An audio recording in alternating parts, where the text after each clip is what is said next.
kanilang taus-pusong pag-ibig, karugtong sanay, pag-ibig na panghabang buhay. Pero sa di inaasahan, malupit na trahedya pala ang hadlang sa kanilang pagmamahalan. Sa social media, unang nagkakilala ang 23 anyos na si Toto at 20 anyos na si Inday.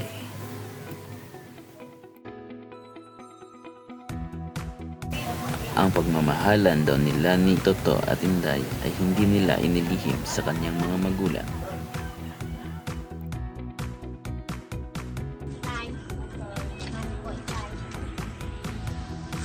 Saan kayo galing? Naganap po kami ng trabaho, Tay, Nay. Sinamahan po pala ako ni Toto. Nay, Tay, boyfriend ko po pala si Toto. Ikaw pala si Tuto. Magandang umaga sir. Ganang umaga din sa'yo. Ang magkasintahang si Inday at si Toto ay buong buo ang pagmamahala sa isa't isa. Kaya sinimulan na nilang pag-ipunan ang kanilang plano magpapakasal. Talaga ba? Oo naman. Pero bago matupad ang pangarap nilang pagpapakasal, si Toto ay nagtrabaho muna bilang isang construction worker at si Inday naman ay umuwi sa kanila sa bayan ng Dimaukay. Uy, anak, ba't ka umuwi? Nay, pwede po ba dito muna ako? Nagtrabaho kasi si Toto sa Manila. Nagtrabaho? Opo, Nay. Sige, aayusin ko muna yung kwarto ng kuya mo para doon ka na matulog. Salamat po, Nay. Sige. Dakong alas 9 ng gabi noong 28 nitong buwan lamang ng Agosto, habang papauwi ng bahay si Inday, muli daw nagkausap ang dalawang magkasintahan na wala naman daw ibang nararamdaman si Toto ng mga sandaling iyon, pero ilang saglit pa. Bigla na lamang sumigaw si Inday. Nooy nabigla si Toto sa kanyang narinig mula sa kabilang linya. Nag-alala siya sa biglaang paghiyaw ng kanyang kasintahan. Samantala, pasado alas 10 nung gabi ding iyon, si Aling Imelda ng nanay ni Inday ang tapak kasi nga'y lumalalim na ang gabi ay hindi pa rin umuwi ang kanyang anak. Andito na yun. Wala pa po nga nay eh. Pero baka maya andito na yun. Samantala, noong umaga ding iyon ay tahimik ang bayan ng Dimaukay. Nooy, ilang grupo ng kabataan ang nangangahoy sa kakahuyan. Sa isang bahagi ng masukal na kakahuyan, nagulanta ang mga bata sa kanilang daratnan. Allah, patay! Ang masamang balita ay mabilis na kumalat sa kanilang barangay hanggang sa ito'y nakarating na rin kina Aling Imelda. Agad-agad na tumungo sa kakahuyan sila Aling Imelda at dooy nadatnan nila ang bangkay ni Inday. Agad namang rumisponde sa crime scene ang grupo ni Police Chief Superintendent Alin Sururi ng Dimaukay Police Station at dumating din sa lugar ang team of scene of the crimes ng Dimaukay para iproseso ang crime scene. Sa inisyal na investigasyon, lumalabas na posibleng hinalay muna ang biktima bago ito pinatay. Sa autopsiya ng biktima, may mga platandaang ginahasa ang biktima at natukoy rin na sinakal ang biktima hanggang sa ito'y pumatay. Asphyxia due to manual strangulation ang nakasaad na cause of death. Nang dahil sa circumstansya, wala pang natukoy na responsable sa nangyari. Ang alagad ng batas. Kaya nga patuloy na naghanap ng lead ang mga otoridad sa puntong dumating na si Toto sa tanggapan ng Dimaukay Police at dooy inilahad ang mga sirkumstansya bago nawala si Inday.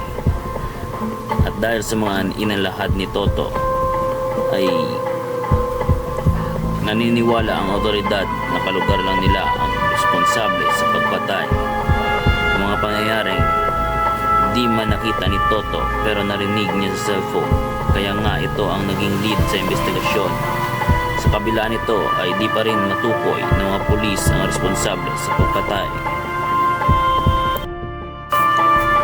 Sa di inaasahan, may isang lalaki ang nooy lumutang sa himpilan ng pulisya. Ang naturang lalaki ay balisa at takot na takot. dahil sa seguridad. Itago na lang natin siya sa pangalang Bogart. Ang naturang lalaki,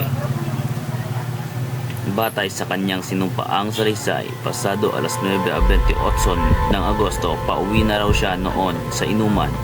Habang naglalakad si Bogart, ay narinig niya ang isang sigaw ng babae.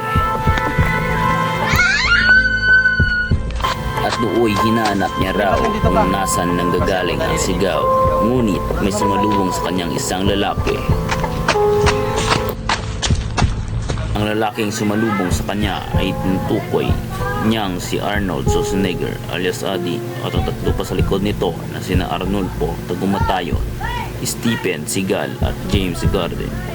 Napag-alaman rin ng otoridad na ang apat na itinuturo ni Bogart ay ang kanyang mga pinsan. Kaya kasunod nito ay agad na nagsagawa ng follow-up operation ang mga otoridad at agad namang dinala sa himpilan ng pulis ang mga nahuling sospek. Pasok na yan, pasok na yan. Sunod kayo. Sunod ah. Pasok na yan! Sunod. Upo. Diyan, upo. Tatanungin ko kayo, saan kayo nang nangyari yung krimen? Sa balang po kami, sir. Totoo kayo? Saan ka kayo? Ang mga naturang sospek ay kapitbahay lang pala ng Inday. Sila yun, sir. Sila yung tatlong yun, sir. Sila yung nakita ko sa krimen, sir. Sinungaling yan, sir. Sinungaling. Dahil sa mga circumstantial evidence na nakuha sa crime scene, ay agad na sinampahan ng kaso apat na sospek. Base dun sa investigasyon na nakalap natin sa area, ang mga suspect ay gumagamit ng illegal na droga. Tayong ni-request na DNA test sa sa examination, hinihintay na lang natin yung resulta na lumabas. And then may nakuha rin tayong mga specimens sa crime scene, and then sa suspect pinaghahambing natin yon. And then nag-request na rin tayo ng drug testing sa mga sa taas para makunan ng drug test yung mga suspect natin. Nagsampan na rin tayo ng kaukulang kaso sa mga suspect sa pagpatay kay Inday, at napakyat na rin natin doon sa City of Prosecutor's Office, and kasalukuyan nakadetain pa rin ang mga suspect sa BGMP. Dahil sa malakas na ebidensya na tumutukoy sa mga sospek, ay tuluyan nang nasampahan ng kaso sina Arnolfo Tagumatayon, Stephen Seagal, James Garden. Ang nobyo namang si Toto ay abot sa sukdulan ang galit sa mga taong kumitil sa buhay ni Inday. Sa kabila ng mapait na pangyayari, ang pag-ibig ni Toto kay Inday ay manatili sa kanyang puso at isipan.